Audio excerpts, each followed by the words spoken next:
his name is, and I'm looking at the wrong notes, Paul Tassi, and he wrote about why anti-woke lust, right? And he mentions Concord, and I'll give you the notes that he mentions about Concord, right? He says, you know, people perceive Concord to fail because of pronouns, because of not attractive character. He says, he makes like two really good points, right?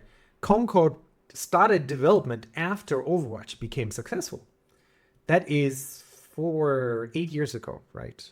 So it was the wrong time, right? To spend 8 years building an Overwatch-like game and then release it in 2024, when everyone is shifting to free-to-play hero shooters, right? Like Marvel Rivals, which just came out, which is number 3 on Steam today, right? Totally free. Don't need to pay any money. I mean, based on the Marvel franchise. And still, despite being based off Marvel, still not the number 1 shooter, right?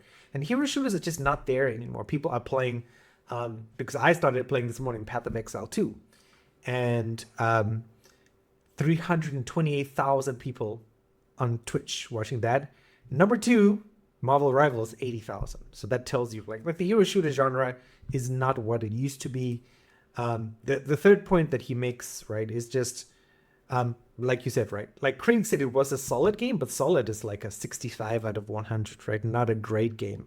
So as much as people like to say, hey, this game didn't work because these characters were not the ideal pretty characters or didn't have something else, it was an old game based on old aesthetics. And I'll definitely give you the fact, yes, poor marketing. And Sony probably knew that, which is why they didn't put any money into the marketing budget, right? So I think that's why Concord failed. On the second point in Eve, right, like women game a lot, like you'd be surprised. And I mean, imagine if we were playing a game and we had to play a game like Stellar Blade, but it was Stella Adam, and you just saw a dude in the sexiest costume, and you didn't have a chance. You don't want to look at this person, right? But if you want to play the game, you have to look at this person, and it's not cool.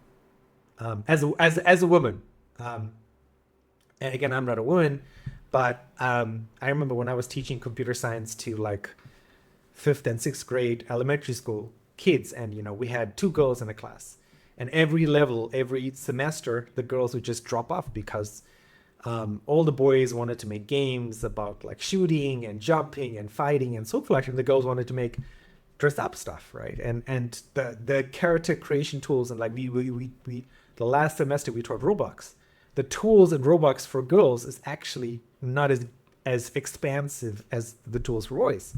So I mean, to me, I understand the dislike of Stellar Blade. Like, forget the religious perspective. Oh my God, she's not wearing enough clothes. Fine, but I think I understand why women said, yeah, she's not a real woman, right? Like, it's fine, and like you mentioned, living in Asia, yes, you do see all these cartoons and loads of anime of disproportionate women, unrealistic women, and yeah, while it doesn't bother women here, there's definitely a Chinese word for that.